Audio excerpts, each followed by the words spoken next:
Awesome. Well, I have the amazing privilege of interviewing Emily Penton today here with me. And Emily, she has an amazing story. She overcame MS, mental health issues, and really turned her life around with a carnivore diet and just a lot of work. I mean, and she's learned a lot and is now turning it around and really helping a lot of people um, find the success and the health that she's seen. She's been carnivore for five and a half years now and still going strong. And yeah, I mean, just a really good friend and a mentor in the carnivore space for myself and my wife and a lot of people. And she's doing some really cool things. So I want to turn it over to Emily and just let's start with telling your story, how you got to where you are now and where you were coming from. Yeah, yeah. My story starts probably with my education. I was in grad school getting my master's in clinical counseling whenever I realized something was off. Um, I recognized that other people would go through life situations and they would be able to just kind of like go with the ebb and flow of life, like divorces or losing their job or financial struggles. And I was not. I was not handling life well at all. Mhm. And I was diagnosed with bipolar disorder in grad school. And Wow. it's funny because a lot of people who go in to study psychology, they're actually going in to understand themselves and Right. to find out why they are so different Hmm. in their just in their approach on life and their Yeah. resiliency. So when I was diagnosed, I was, like I said, in grad school. And so I just did what the narrative of my peers was, and that was to go to a psychiatrist. And I was on just a multitude of psych meds for about 8 years. At my most, I was on 900 milligrams of lithium, 80 milligrams of Prozac, 80 milligrams of Adderall just to get out of bed every day. I would literally set an alarm Mm. in the 20 minutes before I needed to wake up. I would sit up and pop 40 milligrams of Adderall, and then I would lay back down. And then my alarm would go off 20 minutes later, and then I could open my eyes. And then Wow. I would take the second 40 milligrams at noon so that I Hmm. could finish out the rest of my day and not literally fall asleep. Um, Wow. That's quite a and bit of Adderall too. a lot. It started out with 20 in the morning and 20, and then it went 30, 30, and then it went to 40, 40. And I was building such an intolerant or a tolerance to it that Yeah. I just had to keep upping it. Did Um, it, did your doctor, I mean, were they like you came to them and you're like, hey, it's not working. I need more. And were you like drinking coffee, I assume too? And I don't remember. Yes, yes. I was on caffeine. Yep, absolutely. yeah, Yeah. yeah. Because I didn't break my addiction to caffeine until July of 2020. So I had already been carnivore for a year whenever I Yeah. broke my Yeah. addiction to caffeine. I'm still on coffee, so Yeah, it takes a while. It takes a while. I get it. I'm on black coffee, but yeah, it's not an easy one to kick. So No. anyway, continue. Sorry, I derailed you a little bit. No, it's okay. So and then I would have to have Ambien to sleep at night. Mm, And Ambien actually made me feel kind of groggy in the morning. And so it yeah, was just this vicious cycle of yeah, uppers and downers. yeah. Like I was literally like a drug addict, but it was prescribed for me. And Long story short, my bipolar went into rapid cycling in the fall of 2018.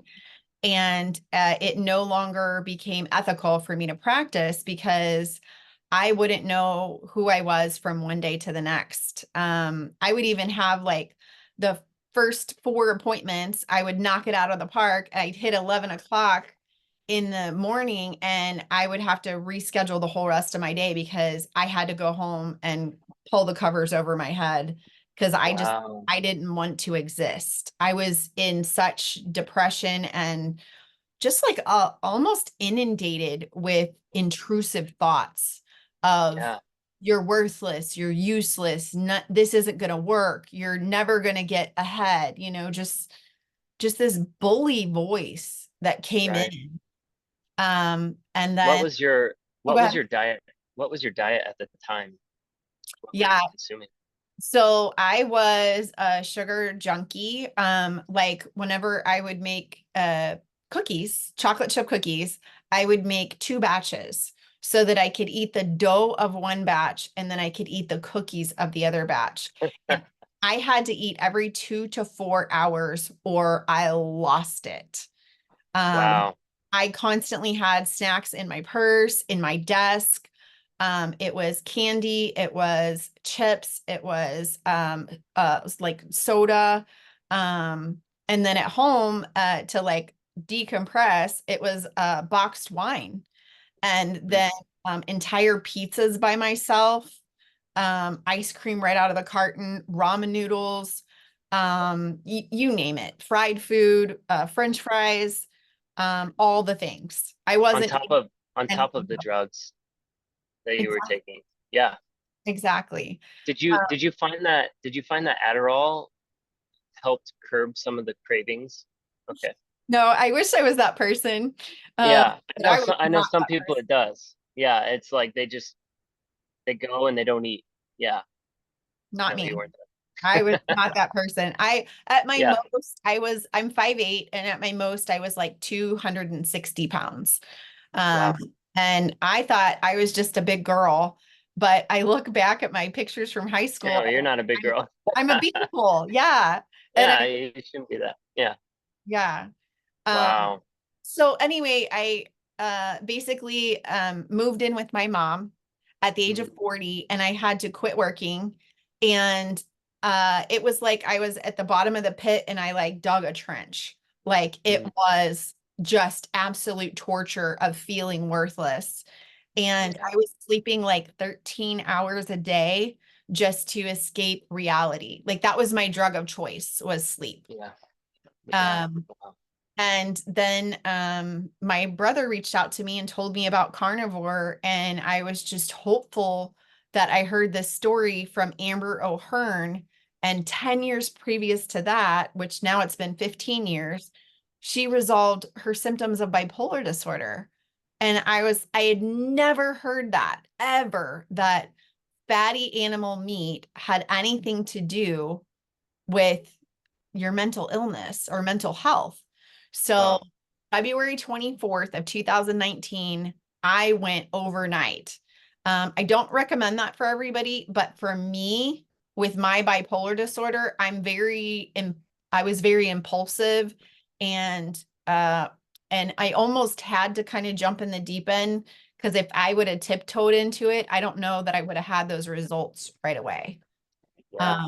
So it worked for me with my bipolar, and I just jumped in and I ate only ribs, fatty ribeyes, burgers, fatty pork butt, salmon, chicken with the skin on.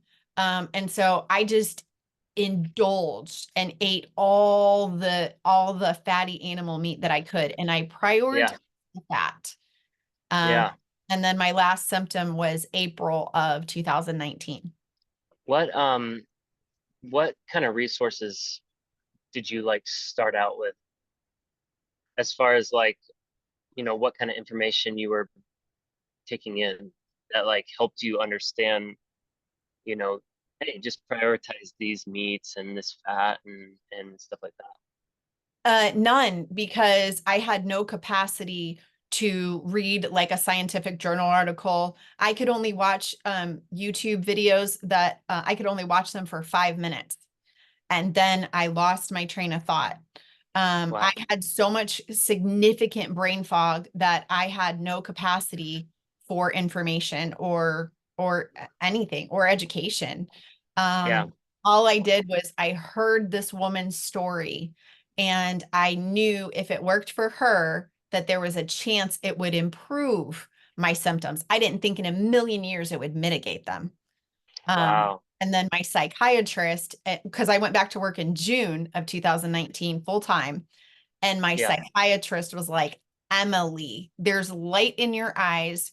You're planning for the future. You're working full time. I Wow. hadn't worked full time in I don't know how long. I had only been able to like knock it out of the park 3, 4 days a week. And so he started tapering me off of my psych meds, and my last psych med was September of 2019. Um, Wow. and usually when you taper off of psych meds, you know, it's risky, and you have kind of a transition period where your boat's still kind of rocking. I was fine. Sure. I was Right. totally stable. Right. Well, I'm sure the normal person who, by the way, your story is extremely common, which is sad. I Yeah. mean, the way that you were eating, I mean, I'm sitting next to a Cold Stone, and people are just in and out, in and out, in and out. But yeah, I mean, it's just every couple hours, every hour, snacks in every crevice of your desk. Um, I mean, sugar in the morning, sugary coffee in the morning with God knows what else is in that creamer, and then finishing it with alcohol at night to chill out. And yeah, I mean, it's terrible. I remember the days when I was just total brain fog because of just straight sugar. Just well, it was glucose in the system, but it's probably mainly insulin. The spike of insulin just totally clouding everything. Um, but yeah, I think that's crazy that you went cold turkey February 24th. How long how long did it take for you to start seeing like or start feeling like what you would identify as like normal, like stable? Let's say, and maybe we need to define that, but how long did it take for you to kind of hit the equilibrium that you would say? I would say my last episode of, depression or even manic thoughts was April of 2019. So February 24th to April was my last. Along the Wow. way, it was progressive. Like I Sure. remember I first experienced a glimpse of joy for 10 minutes. And it was such a foreign emotion to me. I was like, what is Wow. this feeling? What are these thoughts? I feel joy. Like Yeah. I only experience anxiety or depression. Like those were the Right. only two driving forces in my life. Yeah. Yeah. And I experienced joy. And Yeah. it lasted for 10 minutes, but the next time it lasted for 15 minutes. And then it just progressively got better and better until now, like literally, Casey, I can have a flat tire, my bank account bounce, an argument with my spouse, an argument with my son, like everything goes wrong, and I'm like, huh. I'm like, I wonder how this is going to turn out. Like, it'll be okay. Yeah. Still grateful, still joyful. Yeah, that's amazing. I mean, so going kind of back to prior to the finding the carnivore diet and implementing it, what did your psychiatrists and therapists, counselors, these folks who are in charge of your mental health, what were they saying the reasons why you were feeling bipolar or any of these other symptoms? Like, what did they chalk it up to? Did they even mention a diet or nutrition or anything? I'm sure they're talking about inputs, right, into your into your system, but what were those, and were they accurate, looking back? Yeah, no, nobody ever talked about food, ever. Like it wasn't even a conversation. And when I talked about food, it was like, You're uh, crazy. okay. So where's your suicidal ideation? Like, you know what I mean? Like they would just change the subject. Like, I'm not going to touch this with a 10-foot pole. Um, Yeah. they weren't discouraging of it. And actually my psychiatrist actually tried keto uh for a few months after I had this, huge turnaround. And he mentioned that he researched it a little bit, but he never mentioned that he was sharing it with his other clients. Hmm. I actually did stay with that psychiatrist for 2 years after he prescribed my last psych med, because it was almost like a PTSD response that with bipolar disorder, it comes and goes, it waxes and wanes. So you just Hmm. like, you're always waiting for the other shoe to drop. And so I was like, Sure. maybe I'm just in a 3-month cycle. Maybe I'm just, Yeah. but I knew he would be able to detect my mania or my depression. So Hmm. finally, after 2 years of him not prescribing any psych meds and me being stable, I was like, all right, doc, I got your number. If it comes Yeah. back, I'll let you know. Yeah. And I haven't had to call him back. Yeah. Is he? I mean, I'm surprised he's not a customer of yours now. No, yeah. Because I mean, what's he going to do with this information? Yeah. He's stuck in Oh, the I know. He'll model. have to he'll have to rewrite his whole practice protocol. Yeah. And yeah, I mean, that's one of the hard parts about, the indoctrination of all this is like these doctors, they get so entrenched in this system that pays their bills, you know, pays their mortgage. And it's like if you and this is something that I think about a lot as, as a practitioner, if you wanted to change things, if you wanted to buck the system, it's like hopefully you got some savings because you're not going to get paid anymore, or else you find an alternative way, like what you're doing, or like what other folks are doing, is starting a new way of coaching and guiding people, and going the kind of more functional medicine route where you have a little more autonomy, right? With how you focus your protocols and stuff like that. But I want to talk to you about kind of your other health markers. What else did you see when you started? Because you said you were at 260, uh, 5'6". You're 5'6", 5'8". 5'8". Oh, so you're tall, but you were at 260. Did you see any change in that? Yeah. My results are not normal at all. I've coached people all over the world for 5 years, and I haven't had anyone have my experience. But I lost about a pound every other day. Um, Wow. it was crazy. I remember I was connected to Michaela Peterson, and I would send her my dates and my weights, and I'm like, girl, I'm like, I am losing so much weight.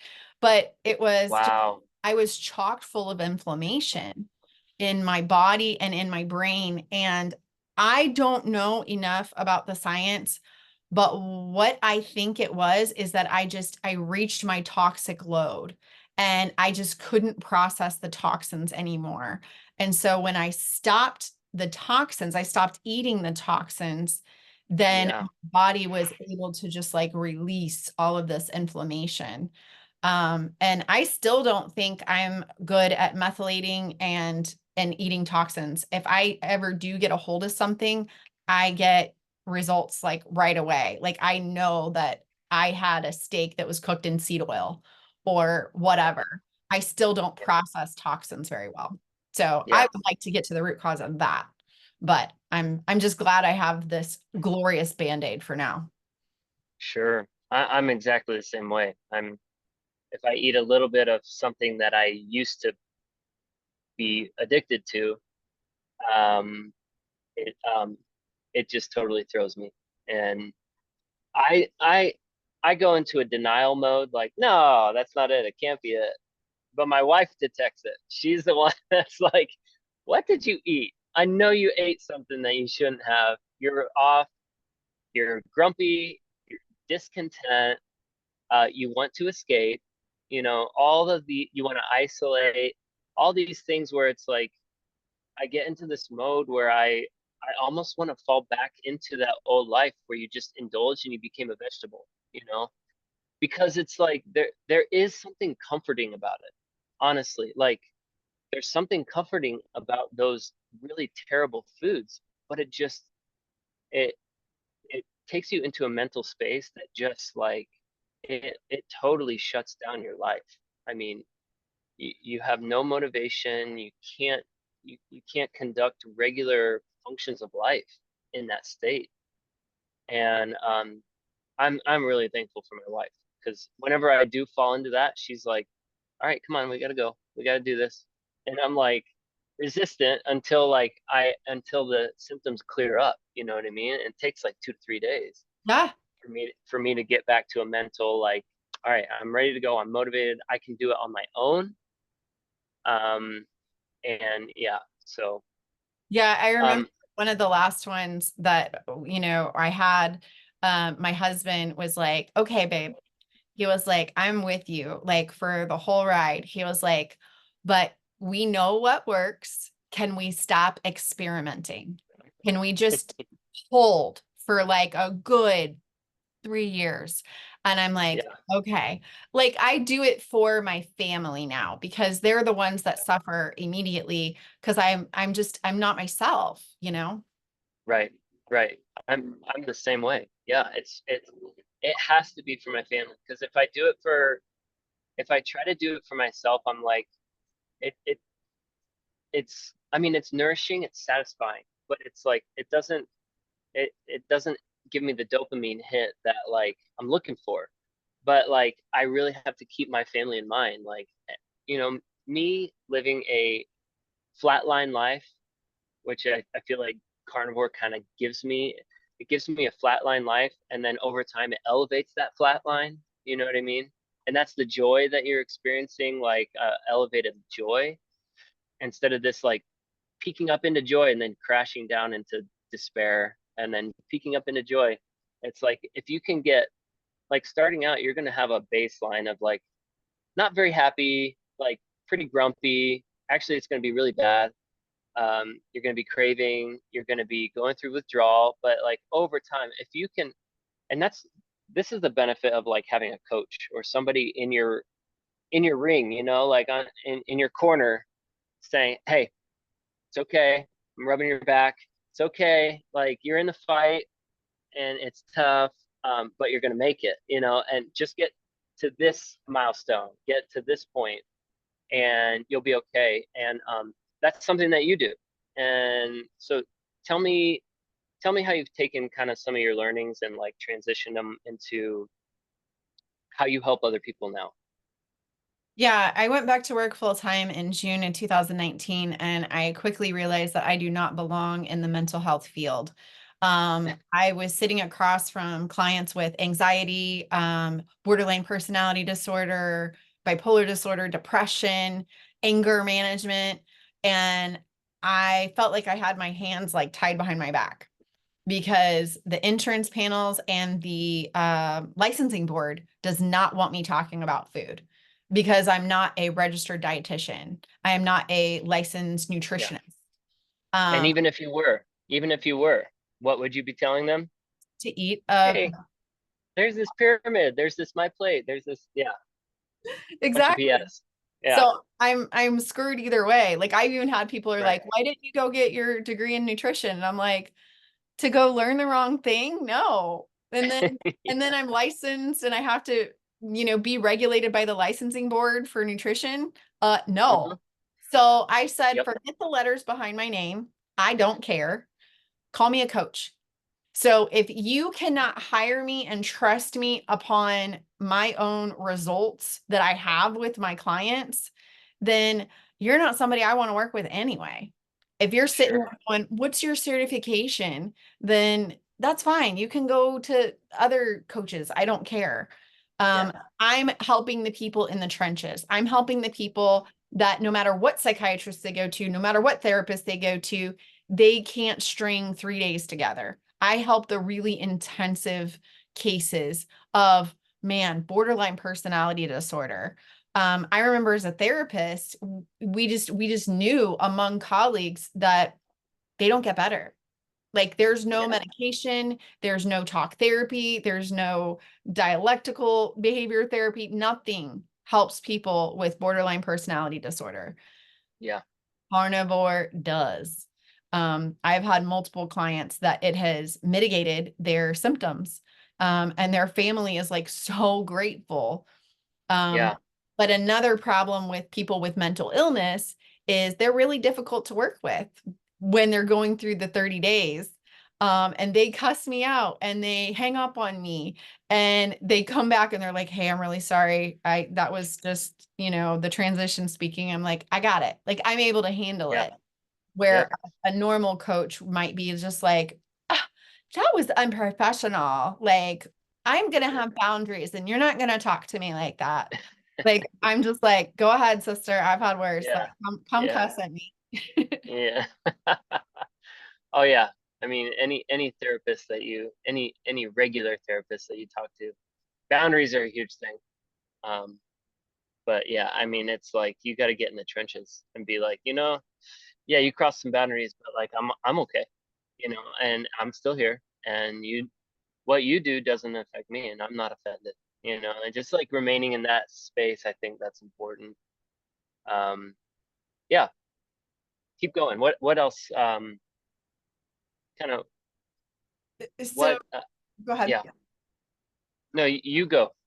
Well, what I was going to say is that there's a lot of different, like, there's a lot of different spots on the spectrum of mental illness. And there's some people who are experiencing just like mild depression or anxiety, and they can listen to a YouTube video, or they can listen to a story, or just like I heard this other woman's story, and then they can jump in and they can just do it. And Yeah, then there's other people who need more hand holding. And I tell everybody, if you have tried carnivore, I would say for at least 3 months and you are just unable to do it, you need to get a coach. And there's coaches like you and Lauren that are able to really have the knowledge, but then also have the grit to be able to stay with people through that. And yeah, then I help the people that are like no one can talk to them. Like they yeah, are like off the charts, like impossible. And I mhm, really get into the puddle with them. yeah, I think it's important for people to assess where they're at in their addiction, because we're talking about addiction. yeah. Addiction to sugar and processed foods, and it doesn't just go away.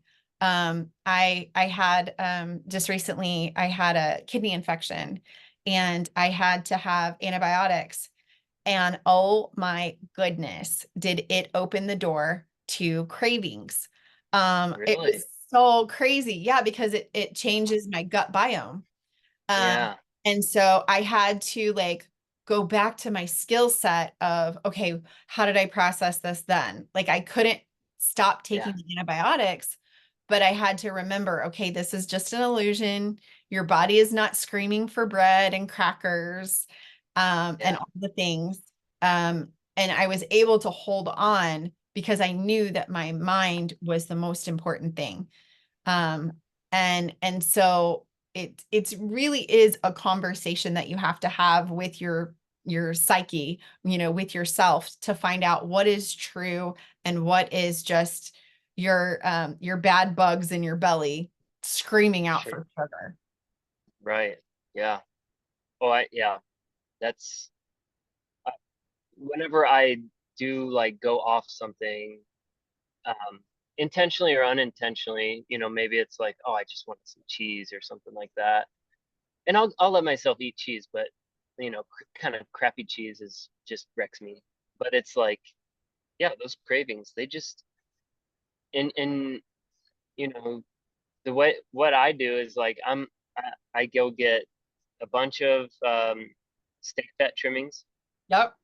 render them down, and just eat the crunchies, and then we freeze the tallow fat so it's hard, and just break off chunks with with a knife, and just eat chunks of fat. And I'm like, okay, if I can just I'm craving right now. I'm hungry. I want something sweet. I want some carbs, something like that. But I'm just gonna eat this fat until I'm like until I can't anymore.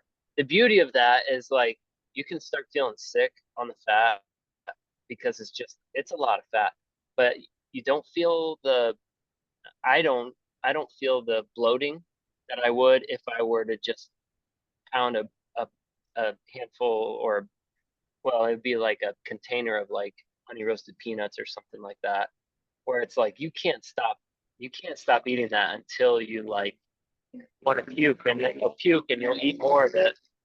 Um, so let's talk about like addiction, and um, kind of some of the things that you found yourself addicted to, and that were maybe like the hardest to get over, and how you really overcame that.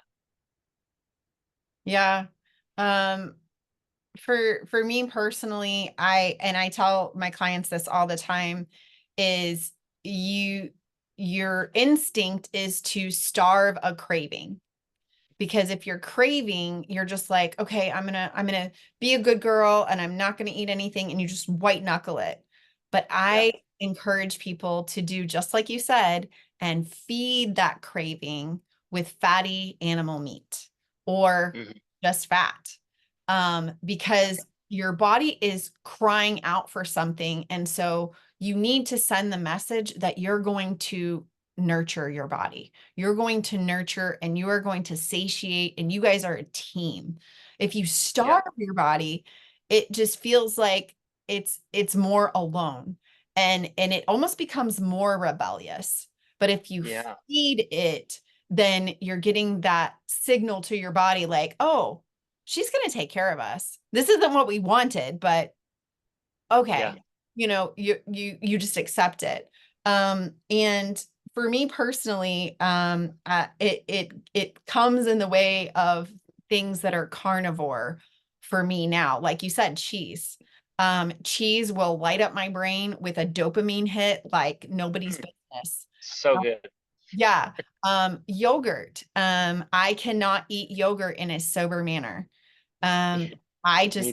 lose my mind. If it's in the house, it is calling my name.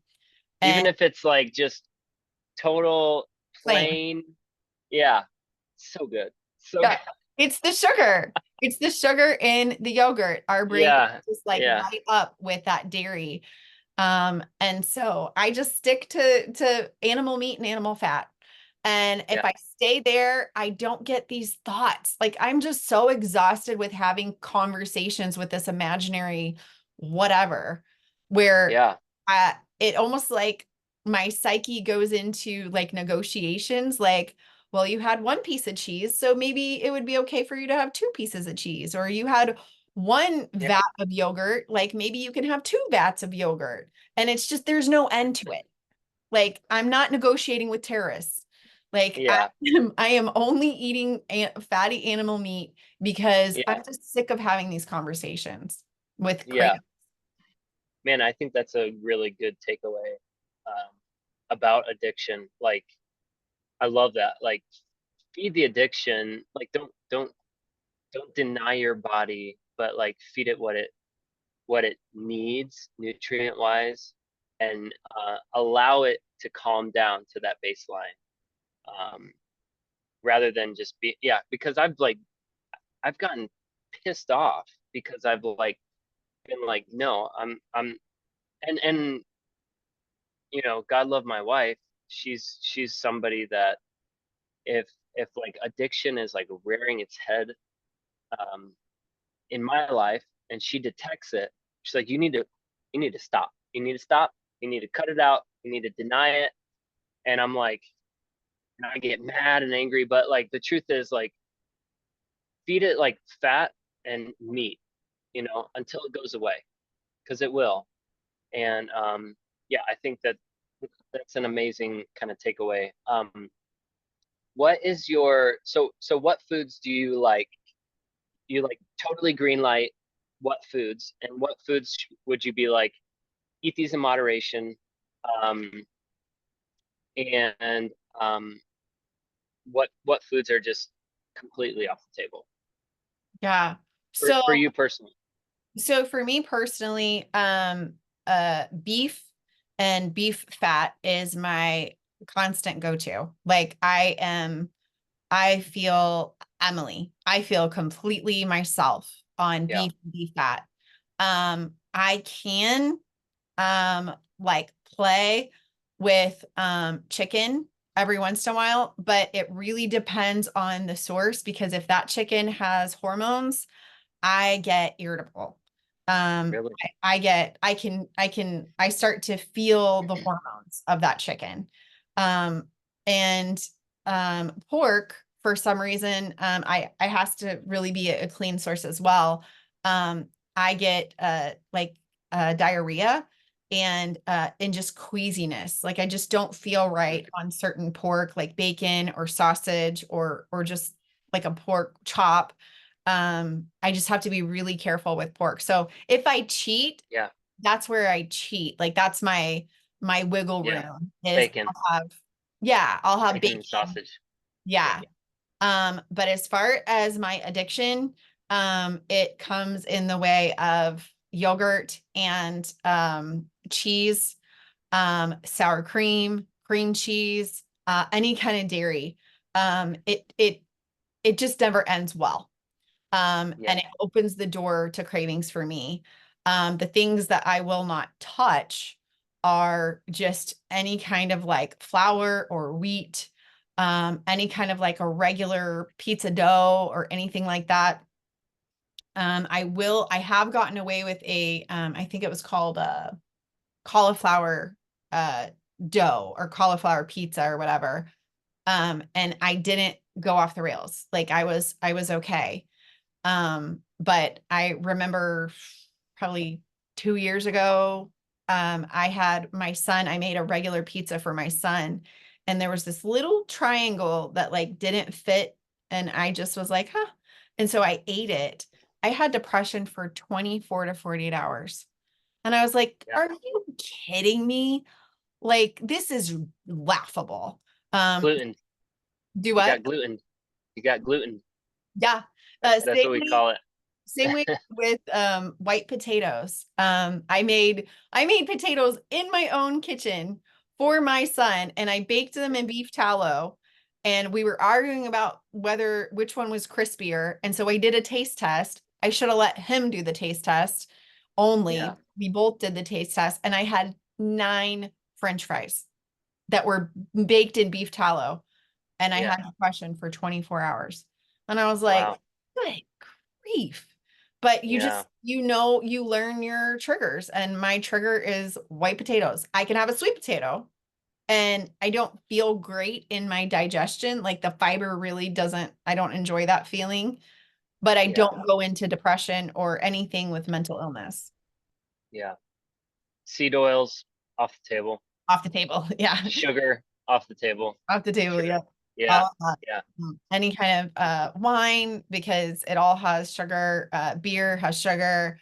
I don't touch them. If I'm gonna do alcohol, I will do bourbon on the rocks. And I just don't really enjoy it anymore. Like it doesn't call me like it right. used to. But at And first, the effects ah, afterwards, the amount of days it takes to recover. not worth it. Not worth it. I'm I the just same don't way. enjoy it. Yeah, yeah. Well, 40 years of, was it 40 plus years of being a carb addict? I mean, it does a number on your metabolism.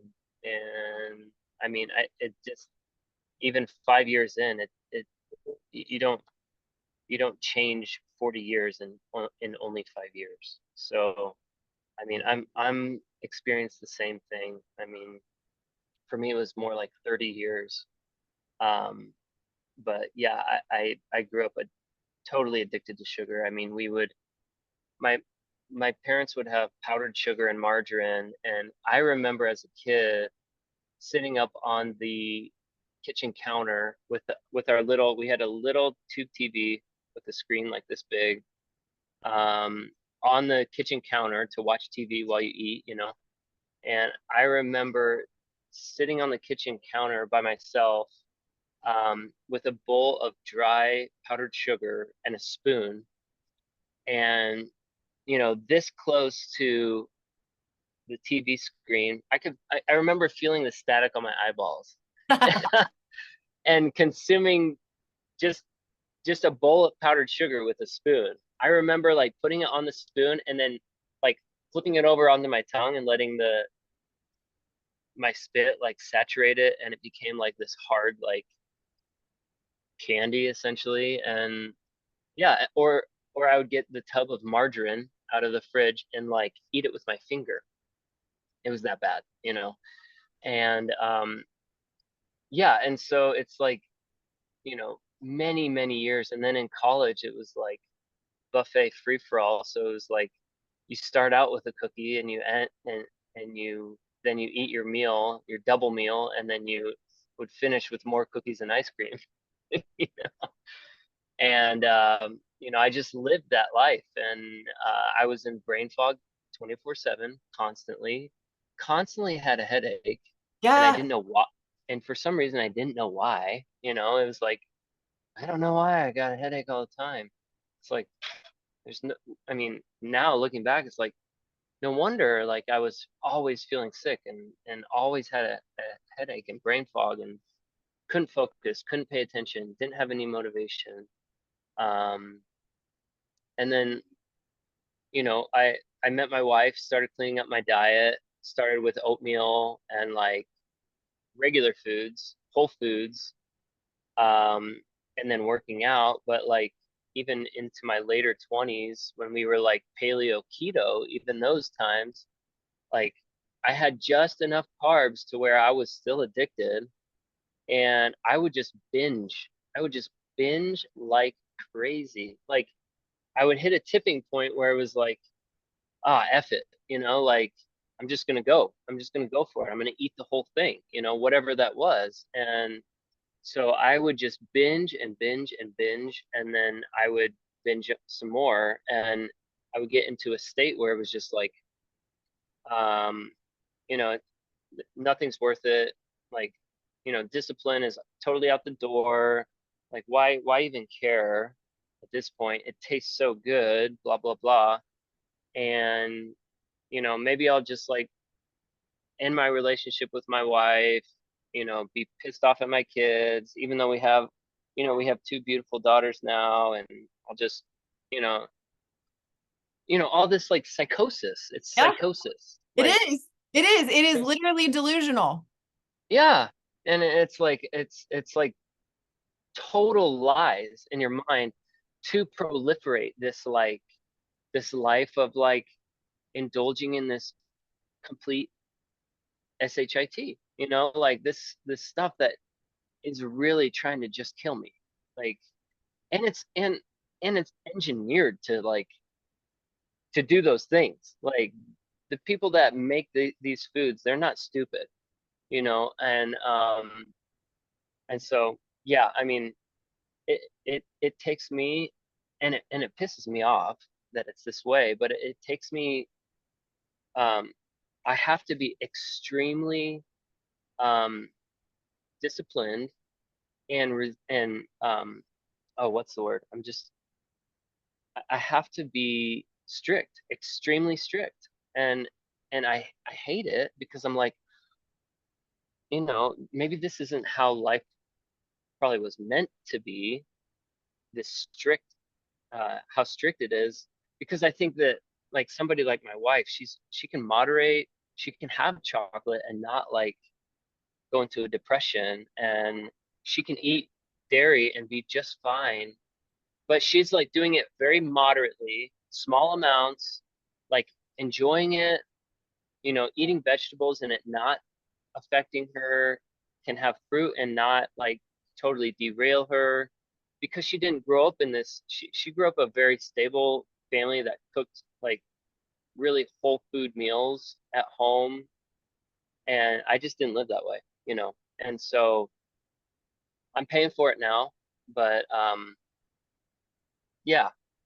Well, and Um so I don't want to be too like conspiracy theory, but I think people talk a lot about like psychological warfare, but I almost think it's dietary warfare.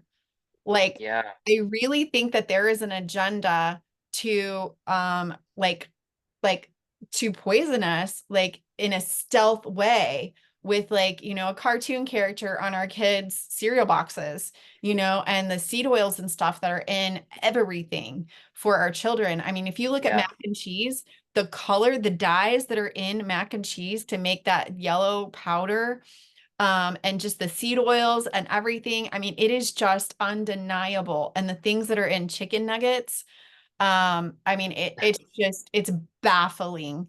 yeah, So I feel like we're in a war on, this dietary warfare. And all I got to do is just keep telling my story. Like I don't yeah, need to be a dietitian and a nutritionist and to be able to regurgitate scientific journal articles because they can't hear me anyway. I just have right, to start this shift to say, hey, let's just make a better choice. Hey, right, let's right, choose the chips that are made out of cassava flour. Let's right. Yeah, choose start this. there. Yeah, And just shift the basically the intake of what people are eating and to get them away from those addictive foods. yeah. And I mean, your story points out perfectly the the the macro cycle of everything, of food, healthcare, agriculture, just like how kind of corrupt it is right now in pharma, like it's all feeding each other this it's like a death cycle, but they keep you alive. They keep you alive just to the point where they can just extract money from you through this cycle, and you're going through a washer, what is it? Um, wash, rinse, repeat. Is that Yeah. right? Yeah, like just this like um and it starts with like, hey, consume these foods, and then you're gonna get sick, so take these meds, and or no, first go into the hospital, and then take these meds, and then you know continue going to the hospital and continue eating this food and take more meds to counteract these meds.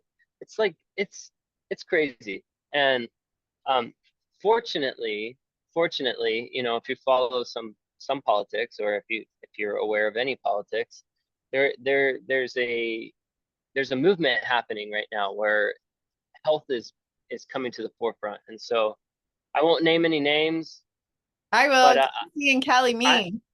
yeah, Casey and Kelly Oh my means, gosh. I'm so I mean thankful RF they're speaking out.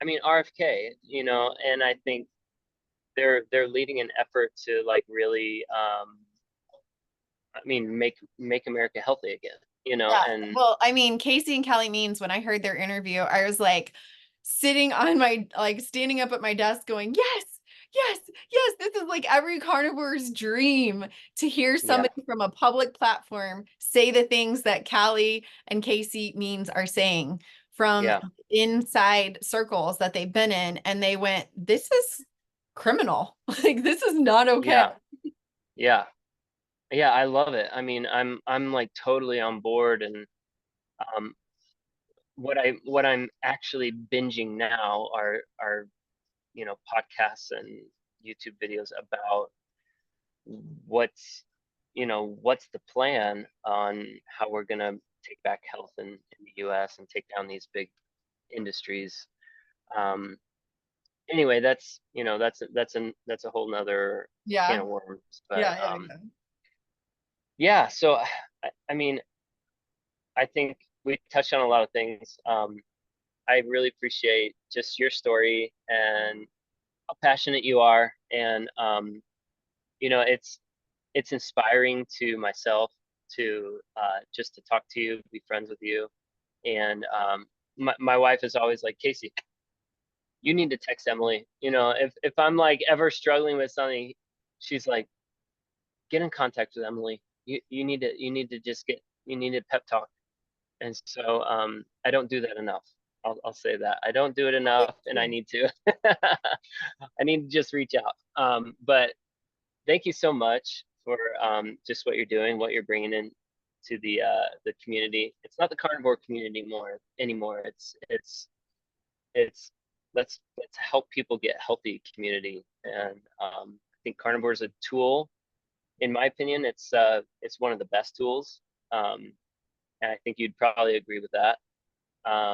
You can supplement with things all day, which is, some people do need supplements of certain nutrients and minerals and things like that to help rebalance things. But I think at the end of the day, changing to, what our ancestral primal diet was always meant to be is how we're going to get back to best health.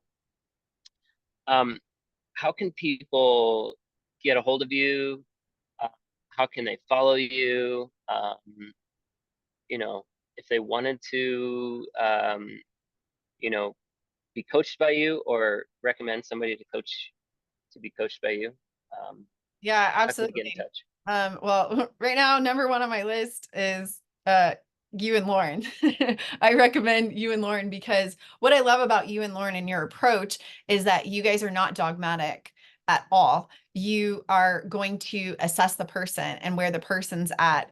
And if they are in Casey and Emily territory, then they are going to need to be that more strict. But if they are in Lauren territory, they're going to just need to have whole foods and they're just going to need to make better choices. So you're able Yeah. to look on that whole spectrum and to pick out where people are at. Yeah. So you guys don't need to waste time talking to me. I would recommend Casey and Lauren. But if people want to reach out to me, it's emilypenton.com. And that has all of my my ways to contact me and follow me. Cool. And you're on Instagram? Yep. It's on, if you go to Oh, emilypenton.com, okay. it's all Yeah. there. Okay. Cool. Cool. Well, thank you so much. I really enjoyed our conversation, and I think we got into some fun things, some things that for me are going to be helpful, I think. And yeah, I just appreciate you and your friendship.